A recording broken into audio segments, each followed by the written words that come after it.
सोचिए, एक तारीखी सफ़र अपने इख्तिताम को पहुंच रहा है, लेकिन एक नया बाब खुलने वाला है। ये सिर्फ एक शहर में दाखिला नहीं था, बल्कि एक ऐसी कम्युनिटी की बुनियाद रखी जा रही थी जिसने आगे चलकर दुनिया को हमेशा के लिए बदल देना था।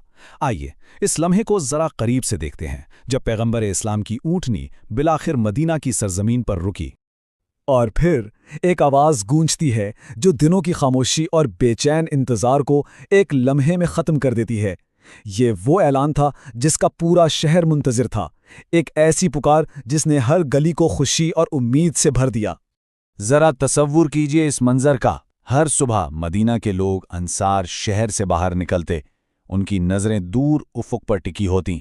वो तब तक इंतज़ार करते जब तक सहरा की तपती धूप नाकाबिले बर्दाश्त न हो जाती, और फिर भारी दिल के साथ लौटते, इस उम्मीद पर कि शायद अगला दिन वो दिन होगा।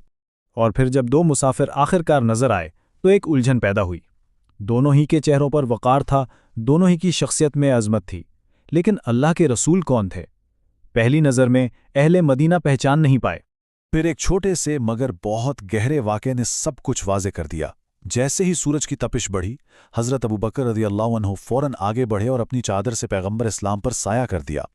मोहब्बत और एहतराम के इस अमल ने सबको बता दिया कि अल्लाह का रसूल कौन है। तो ये काफ़िला सीधा शहर के अंदर नहीं गया, बल्कि पहला पड़ाव मदीना के मुज़ाफ़ात में एक छोटी सी बस्ती कुबा में किया गया। यहाँ कबीला अमरू बिन औफ के यहाँ क़याम फरमाया। और पहुँचते ही सबसे पहला काम क्या था? एक कम्युनिटी की रूहानी बुनियाद रखना, यानी एक मस्जिद की तामीर। और ये नहीं कि सिर्फ हुक्म दे दिया गया, बल्कि पैगंबर इस्लाम ने खुद अपने साथियों के साथ मिलकर भारी पत्थर उठाए और अपने अमल से बताया कि क़यादत कैसी होती है। और इसी नीयत और अमल की वजह से कुरान ने इस मस्जिद को इन अल्फाज में याद रखा कि ये सिर्फ पत्थर और गारे की इमारत नहीं थी, इसकी बुनियाद तो पहले दिन से ही तक़वा पर थी।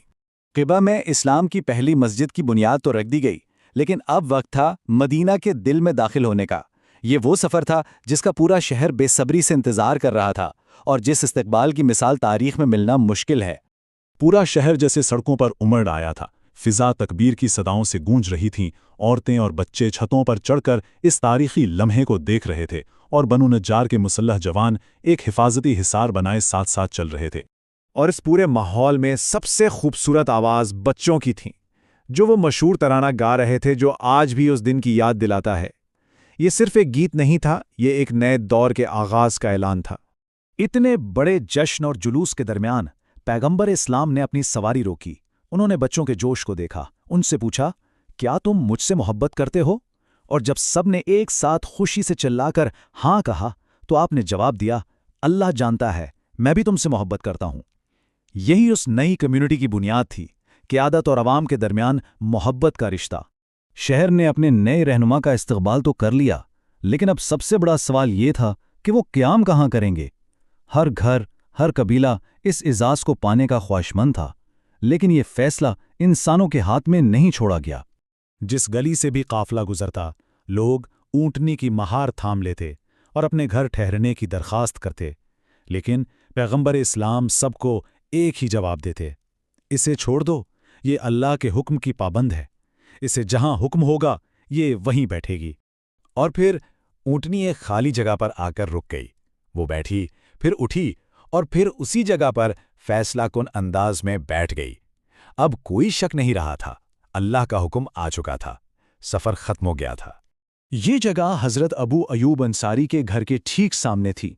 उन्होंने एक लम्हा भी ज़ाया नहीं किया, फ़ौरन आगे बढ़े, पैगंबर का सामान उठाया और अपने घर ले गए। और यूं तारीख़ इस्लाम का एक अजीम तरीन एजाज़ उनके हिस्से में आ गया। चलिए, आर्ज़ी ठिकाना तो मिल गया, लेकिन अब इस नई कम्युनिटी को एक मुस्तकिल मरकज़ की ज़रूरत थी। एक ऐसी जगह जो सिर्फ इबादत के लिए नहीं, बल्कि एक पूरी कौम के दिल की हैसियत रखती हो। और इसकी तामीर वहीं होनी थी जहां ऊँटनी बैठी थी। लेकिन यहाँ एक छोटा सा मगर बहुत अहम मामला था। वो ज़मीन जहाँ ऊँटनी रुकी थी, वो खाली तो थी मगर लावारिस नहीं थी। वो दो यतीम बच्चों सहल और सुहेल की मिल्कियत थी। अंसार ने फ़ौरन कहा कि हम ये ज़मीन तोहफ़े में पेश करते हैं, लेकिन पैगंबर इस्लाम ने इनकार कर दिया। यहाँ एक बुनियादी उसूल कायम किया जा रहा था, मोहब्बत और सखावत अपनी जगह, लेकिन इंसाफ, ख़ास तौर पर माशरे के कमज़ोर तरीन फ़र्द का हक़ सबसे पहले आता है। ये सिर्फ एक ज़मीन की ख़रीदारी नहीं थी, ये नई रियासत के आइन की पहली सतर लिखी जा रही थी। चनाचे उस जमीन की पूरी कीमत अदा की गई और मस्जिद की बुनियाद सिर्फ तकवा पर नहीं बल्कि आदिल व इंसाफ की ठोस चट्टान पर रखी गई। और ये जो इमारत बनी, इसकी शान व शौकत उसके सामान में नहीं थी। कोई संगे मरमर नहीं, कोई सोना चांदी नहीं। सुतून थे खजूर के तने, दीवारें कच्ची मिट्टी की और छत खजूर के पत्तों की। इसकी असल ताकत इसकी सादगी में थी। लेकिन अपनी इस सादगी के बावजूद ये मस्जिद नबवी थी, और ये एक मस्जिद से कहीं बढ़कर थी। ये नई रियासत की पार्लियामेंट थी, इल्म की पहली यूनिवर्सिटी थी और एक उभरती हुई तहजीब का दारुल खिलाफा थी। इस मस्जिद के किरदार के समझ लीजिए 3 अहम सतून थे। ये इबादत का मरकज़ थी, ये हुकूमत का ऐवान थी और ये इल्म और तालीम का गहवारा थी। दीन, दुनिया और दानिश तीनों एक ही छत के नीचे जमा थे। और एक बार फिर इस तामीर में भी रहनुमा सबसे आगे थे। पैगंबर इस्लाम ने एक आम मजदूर की तरह मिट्टी और गारे में काम किया। उनके कपड़े मिट्टी से भरे हुए थे। ये सिर्फ क़यादत का सबक नहीं था, बल्कि काम की अजमत का भी दर्स था कि अल्लाह की राह में की गई कोई भी मेहनत छोटी नहीं होती। तो देखिए, मस्जिद बन गई, कम्युनिटी जमा हो गई, सब कुछ तैयार है। लेकिन एक चीज की कमी थी। वो क्या आवाज होगी जो इस उम्मत को दिन में 5 बार इकट्ठा करेगी? कोई घंटी नहीं, कोई बीगल नहीं। वो कौन सी पुकार होगी जो इस नए मुआशरे की पहचान बनेगी? ये एक और दिलचस्प कहानी है जिस पर हम आगे बात करेंगे।